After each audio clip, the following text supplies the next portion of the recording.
Dream machine. .com, HL7, IHE, and Snap. We're building the future, never looking back.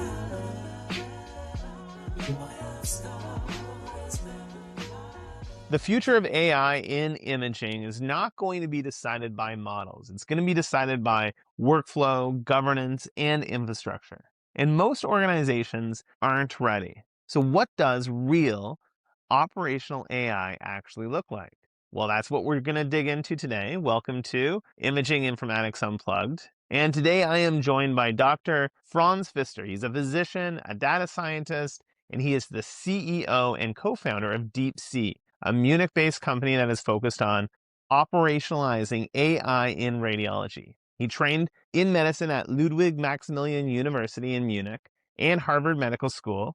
He holds a doctorate in neuroscience, an MBA, and a master's in data scientist. So yes, he understands the clinical, the data, and the machine learning side of things. Franz works at the intersection of AI infrastructure, clinical workflow, and healthcare operations. So the areas where AI projects will either succeed or quietly disappear. In this episode, we talk about why model performance is not the hard problem anymore, what separates operational AI from marketing AI, how hospitals actually deploy AI safely at scale. We look at performance drift and why AI breaks in real environments. And we kick around the idea, is agentic AI real innovation or is it mostly a buzzword?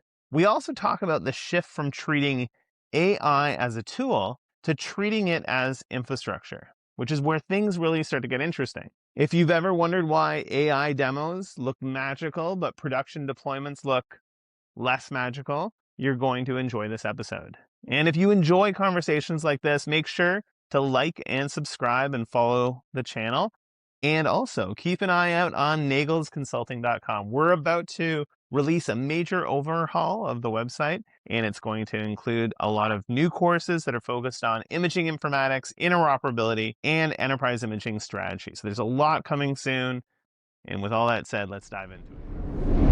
Welcome, friends. Thank you very much for joining me today. Hi, Jason. Very nice to be here. I'm happy you were able to take the time today, and we're going to have a discussion about AI and a lot of other tangential topics. But before we get into that, and before we start talking about AI infrastructure and adoption, I want to set the table about how you started.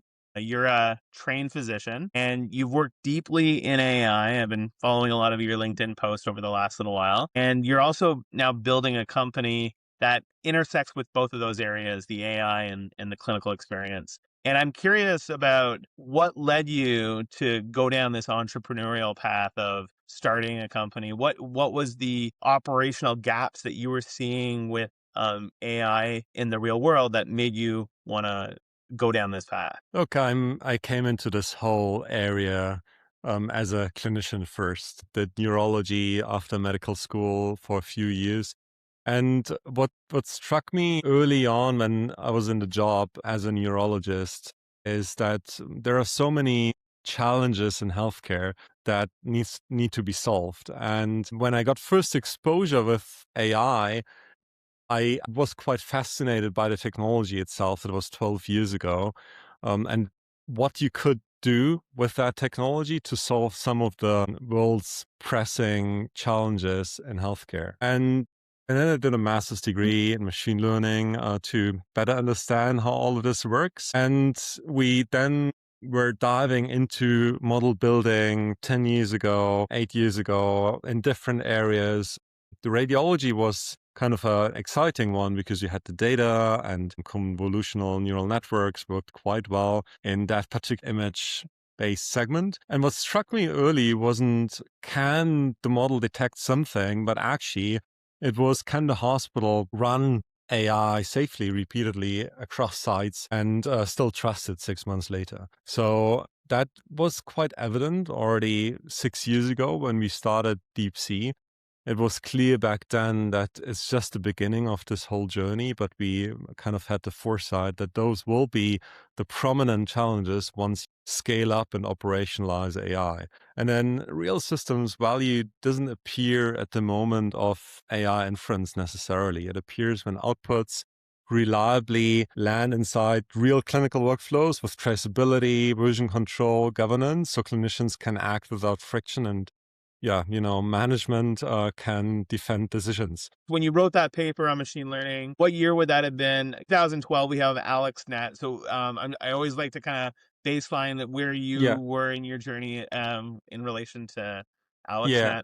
AlexNet. I got into the space in 2016, and I started to get exposure 2013, 2014. Okay, so pretty soon thereafter. Soon thereafter, things were starting to look very real at that point. Before we get further into the kind of the mechanics of AI and so on, I'm interested as well. I'm in North America. I'm from Canada, and I understand the startup ecospace in North America quite well. What does that look like in Europe? Are there a lot of that entrepreneurial startup community in Germany and in other parts of Europe as well? Yeah, so the answer is yes. There are a lot of different buckets of innovation and entrepreneurship, one of which is Munich here in Germany, where we are from. There's a very vibrant ecosystem of, in our space, hospitals, of talent with 2 universities, which is fantastic, of great companies that surround us, and simply like a great innovative mindset and spirit. We see these type of pockets of innovation all across Europe. Paris is a great example. London is a great example, and many other cities. I can't list them all now. All of those different cities have different kind of topic areas where Munich is very strong actually in healthcare, deep tech, and these kind of things, also AI. So I think we are quite fortunate that we could start the company here. Obviously, there are pros and cons everywhere in the world, but I think we had a good starting point. It's funny you mentioned Paris. At the last RSNA, it just felt like I kept running into Parisian startup AI companies. So there's obviously a lot of innovation that's coming out of there. When we talk about AI, so in 2012, we had this aha moment. We realized that what AlexNet has demonstrated, what is possible. You're jumping on just very shortly after that. There was often a disconnect between operational AI of what we were actually seeing in real practice versus some of the workflows that might be more performative in nature and theoretical. And I'm curious as far as kind of what distinguishes, in your perspective, real operational AI from what is that barrier that would prevent someone from being able to kind of make this an operational tool that I can use in my day-to-day practice versus something that sounds very good on a marketing paper? So it's very simple. It has to work. And I mean that in every dimension. Real use of AI looks really boring in the best possible way. AI output arrives where the clinician already works magically. Everything is pre-processed. It reduces effort rather than adding steps, and it stays dependable over time. And I think that's where many pilots get stuck. They're often the opposite. It's a parallel workflow and different windows or widgets, fragile integrations, unclear ownership, and success measured on model metrics in a test lab setup instead of real operational setups and, more importantly, outcomes. So I look for a couple of signals usually. It's workflow attachment, super important. Results delivered into reporting systems, the packs, the work list, not a separate screen. Then governance, controlled rollout, versioning, audit trails, the ability to roll back, post-market surveillance, clear accountability. And then obviously sustainability, monitoring for drift and performance over time using real usage signals, not just a one-time validation report. And then lastly, I would say being enterprise grade in terms of deployment and orchestration. It just needs to work. You need to have like certain uptimes if you want to operate in real clinical workflows. It can't be, well, 8 out of 10 times it works. We're talking about tens of thousands of scans per day in one organization. Yeah, so when those kind of prerequisites exist, adoption really stops being a kind of project and becomes an operational capability, if you will. Maybe for the listeners that are not as familiar with what Deepc provides. Where does Deepc fit into the workflow? So you've mentioned you've got a lot of different systems that are in play that AI is Yeah. going to interact with. It needs to work and it needs to be seamless. You're not going to have someone accessing a work list from a separate application, or and so what is Deepc's role in helping fulfill this? When we started looking at the space many years ago, what I saw again and again already back then was that the model layer moves very fast. You know, apps come and go, vendors change, portfolios change, sometimes companies disappear, many new companies come up, and hospitals live with the operational consequences for years. You have a lot of sunken cost, switching costs, setup costs, etc. And we anticipated back then that this is only going to become more and more, especially when AI gets so powerful that people just want to use it. There's a completely new question coming up, to my earlier point. And that's why we've pushed an infrastructure view. It's basically the question, how do I operationalize AI? We see now the kind of frontier model companies, OpenAI and Anthropic, also pushing into the space, also outside of radiology. And the big question is, okay, cool, now I have a model that works, but how can I actually use it in my clinical workflow, respecting data privacy and information security, integrated with my existing systems? And that's where the real value is created. And we position ourselves between kind of the AI model layer, the algorithmic layer, and the existing infrastructure stack, the PACS, the RIS, the EHR reporting systems, and do all the orchestration, AI creation, and lifecycle management, as well as deployment and governance that goes along the whole AI lifecycle end to end. And this way, you can start treating AI like a long-term operational capability and not a collection of tools, a collection of pilots or point solutions. In other words, the hard problem, in our opinion, is no longer just model performance and getting the AI models to a point where they work really, really, really well. I think in some areas we are already there, and in some other areas we will be there very, very soon. So that's not the problem going forward. It's orchestration, governance, lifecycle management, and integration into the clinical workflow. And one of the things you mentioned was privacy. And so I'd like to expand on that a little bit more. So in privacy sensitive domains, healthcare being one, but it could just be me using ChatGPT and uploading my resume. And so the more targeted I'm able to provide a model, it really helps refine the output of what I'm going to get back. But there's also this trade-off that I am at a risk now of the opportunity of how is privacy going to be handled. I'm curious as far as what you have to comment about where you think that trade-off in clinical AI programs and the balance of having strong privacy requirements in place are. I mean, you're addressing a very, very important area. I think for more than a decade, healthcare AI has faced a very fundamental paradox. On the one hand, the data required to build clinically meaningful models that work on patients is locked inside secure organizations and institutions, while modern AI is increasingly driven by data-hungry foundation models and multimodal learning, demands scale of data, diversity of data, and collaboration amongst stakeholders actually to share data and make it available.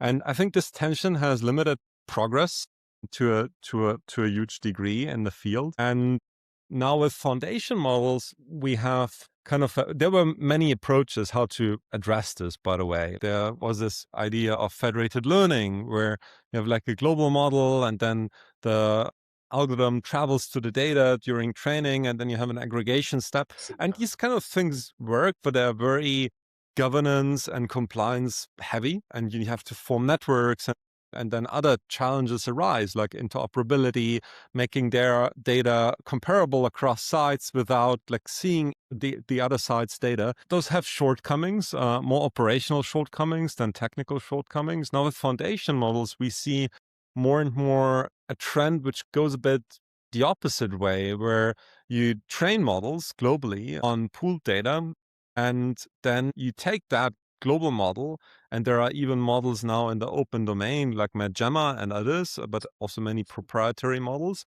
And you take this model and then take it locally and fine tune on a small amount of local data that represents the local population and the local demographics, and basically then create a customized version of that specific model, customized to that specific population. This approach, you are in need of much less data because you have like a very concise target domain.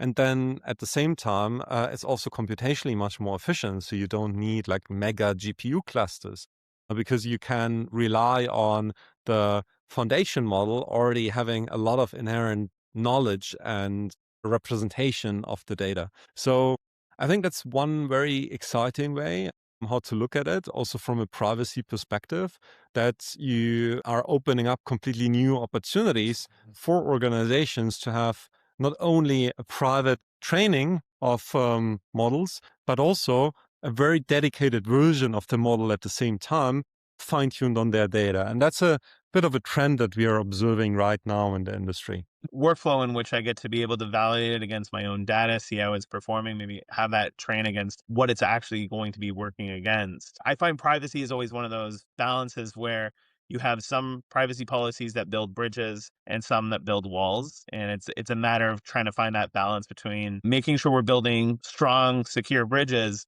that aren't going to leak information, but we need to have those bridges in place. One of the things to, I guess, touch on, you mentioned governance and you're building in Europe. And so there's GDPR, there's a lot of emerging AI specific regulation coming out with the AI Act. And so from the inside, which regulatory constraints have helped improve the rigor and trust, and which ones have been more friction and caused some challenges with helping improve things overall? Yeah, it's a great question. And it's so funny to observe. I'm traveling a lot globally, and we Europeans, we feel very stifled by regulation and have the impression that this is blocking innovation. And we're kind of in a position where we are losing track. And then I'm traveling in the US and have that same conversation and talk to people in the field, and they're like, Europe is so far ahead of us. They already have understood the challenges, and the grass is always a bit greener on the Yes, other yeah. side. Looking at this topic very pragmatically, the parts that improve rigor are the ones that force clarity at the same time: documentation, traceability, auditability, explicit accountability. And then clinical AI particularly, those are not bureaucratic in a way. They are the foundation of trust. And where regulation can slow progress without improving safety is when it focuses too much on static pre-market snapshots, I believe, and too little on how systems behave in the real world over time, right? In a field where models and environments change over time, the mature answer is lifecycle governance and post-market monitoring of those models over time, not like static clearance at some point pre-market.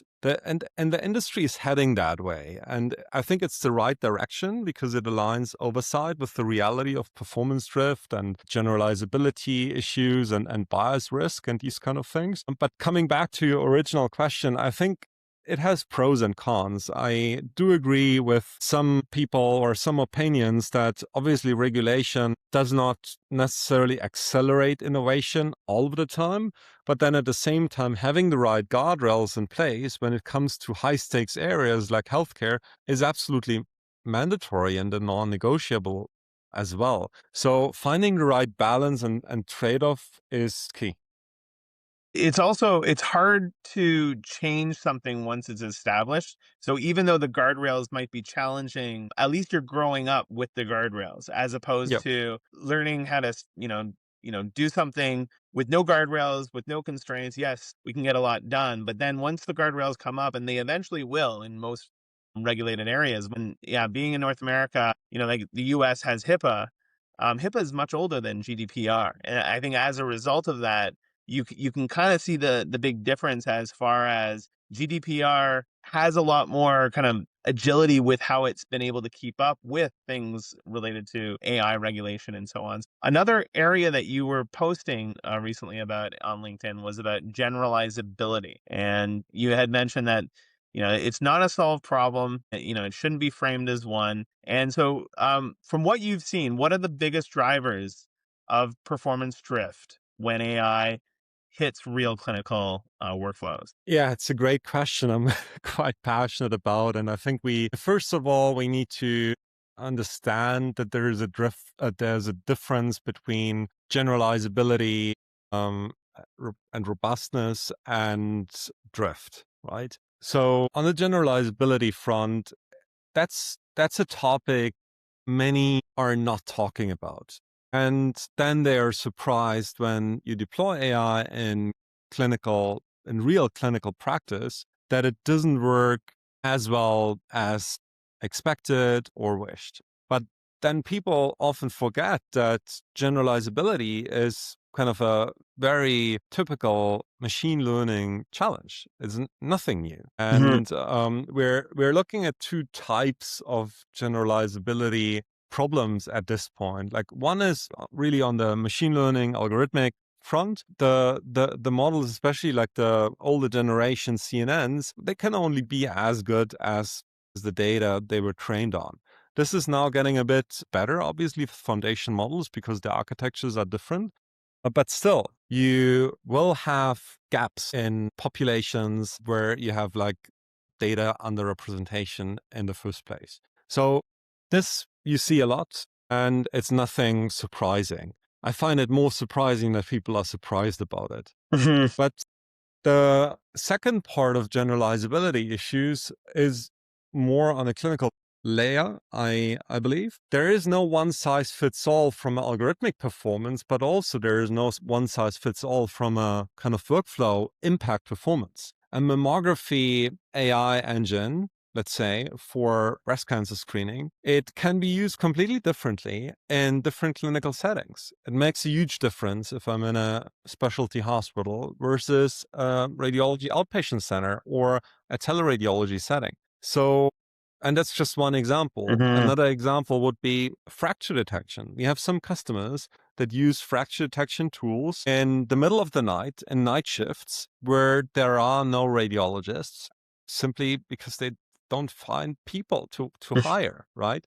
It's a real struggle. And having these AI tools means a lot to them because they can now operate the emergency room much more effectively. So the dependency on those tools is actually quite substantial. Whereas in some other health systems where you have like a bunch of doctors being available in the middle of the night, we have 5 radiologists available, the same tool for fracture detection is still valuable, but kind of the value add is much more limited in the sense you maybe detect one more fracture out of 500 cases. Whereas in the first example, the tool is kind of a non-negotiable. So that's what I mean by generalizability limitations when it comes to different workflows. We always think we create this kind of tool and then it's used in the same way in every hospital around the globe. But that's not the case. Sometimes it's very impactful, but sometimes it's not. And it really depends on the kind of workflow where you use it. And then talking about drift is usually not one dramatic failure, right? It's a slow degradation, it's a slow mismatch between what the model expects and what the hospital is actually seeing, right? And or actually doing in terms of like scans. And that is more over time, right? In imaging, that can be changes in scanners, can be changes in protocols, can be changes in patient mix or some other changes operationally that you might not even be aware of. And all of these things happen over time because you buy like 10 new United scanners and nobody told the model provider. And then the AI doesn't work anymore. Is it surprising? No, not at all. But it's something that we need to capture. So the deeper point in both generalizability in the first place, but then also over time, which we call drift. The deeper point is it's not solved because the clinical environment is not static. So the right stance is to assume change and design for it. So you need version control, structured evaluation against local data in the first place, continuous monitoring tied to real clinical usage over time. And that's also why vendor neutrality in our perspective matters a lot. Mature organizations expect revalidation, replacement, coexistence as the new normal. One of the areas that has been a buzz, and I always find it interesting within imaging industry, you'll see phases of buzzwords that come around. If you went back a few years ago, everything was cloud. A few years back, everything is dose. This past RSNA, I think everything was agentic AI. And so that was the keyword that we were hearing a lot. And so there's a lot of excitement. There is an opportunity where agentic AI can play a significant role. And I'd like to get your thoughts on where does the autonomy make sense today? And from your perspective, what are you seeing that is actually true, real agentic AI versus, just more marketing fluff than anything else? I think most of it right now is very marketing driven. And in reality, we see little. And I think that's good. Why? Because it can be extremely powerful and at the same time very risky. When I'm saying it's good that we don't yet see so much agentic AI in healthcare, is that it has to be proven first. So autonomy makes sense, in my opinion, where the system can take action that is kind of reversible, governed, traceable, especially, for example, in coordination tasks, imaging operations, for example, that might mean routing, orchestration, notifications, guideline retrieval, drafting, other kind of assistive actions that reduce cognitive overload while keeping the clinician accountable for the medical decision. I think that's the more safe space. There's still risk, but it's limited. The hard limit at this point is clinical accountability. Diagnosis and final sign-off at this point remain human-led because the accountability model in medicine is not negotiable, at least today. So the right near-term posture, I would say, is agents that orchestrate tools, data, rules, actions inside a very governed workflow make a lot of sense. And I think we need to familiarize ourselves with those. But a chatbot that decides autonomously, I would be still a little bit careful. Not because I doubt that the technology will work, but there are edge cases with any new technology. And the edge cases are where the real risk lies in medicine. I always like to say in medicine, everything is long tail distribution, and liability and risk sits in the long tail. Having these safeguards and the man in the middle approach is going to be very important. So you've talked a bit about AI disruption, and you've mentioned that without a doubt, there is going to be some sort of disruptive impact to the workforce. And we are seeing this in real time. We're seeing a lot of companies that are laying off large amounts of their workforce. And I'm curious as far as what we're seeing in healthcare and maybe imaging specifically. And there no doubt is going to be some sort of a disruption, but you've talked about how it's agency rather than the profession. And in imaging, what tasks or roles do you feel are most exposed to being able to be replaced through automation? And maybe what would you recommend someone to be refining their skills and their knowledge so that it allows them to be not so replaceable in the future? Couple of great questions. So I would say the first changes happen in the low agency, high volume parts of the workflow. Repetitive structuring, drafting, retrieval of context, operational coordination, all of these kind of things. Think from compose to review and from manual coordination to system orchestrated workflows. Higher agency work becomes the human layer that systems can't own today. Clinical judgment and ambiguity, integrating patient context across modalities, communicating with referrers, the human element, running quality and governance, all of these kind of things, right? So in other words, kind of move up the stack from producing text to owning outcomes, policy and performance, in my opinion. So that's also why workflow ownership belongs to the organization. The institution should encode policy and standards into workflows instead of inheriting a vendor's roadmap. So what would I recommend someone in that future workplace, or how to basically prepare for that future workplace? I'd frame it, let's say, less as preparing for a specific tool and more as preparing for a different way of working. And I think that goes across all disciplines, not only radiology, not only medicine. It's basically in all areas in AI augmented environments, the scarce skill isn't knowing how the model works. It's knowing how to work with the systems responsibly. Practically, for me, that means a couple of things.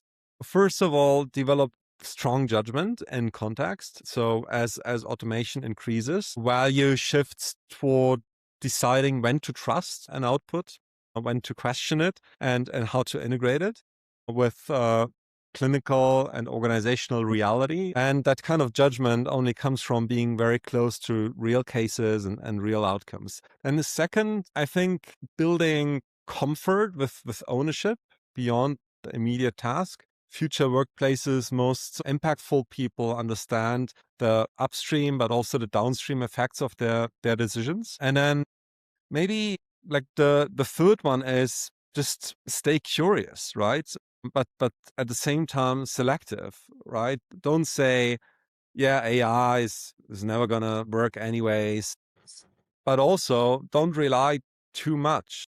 You don't need to chase every new AI capability, every new hype, but you should understand what a system is allowed to do, what assumptions it makes, where its limits are, where its limits are. And that kind of literacy for AI is what allows users to collaborate with AI without being managed or even replaced by it.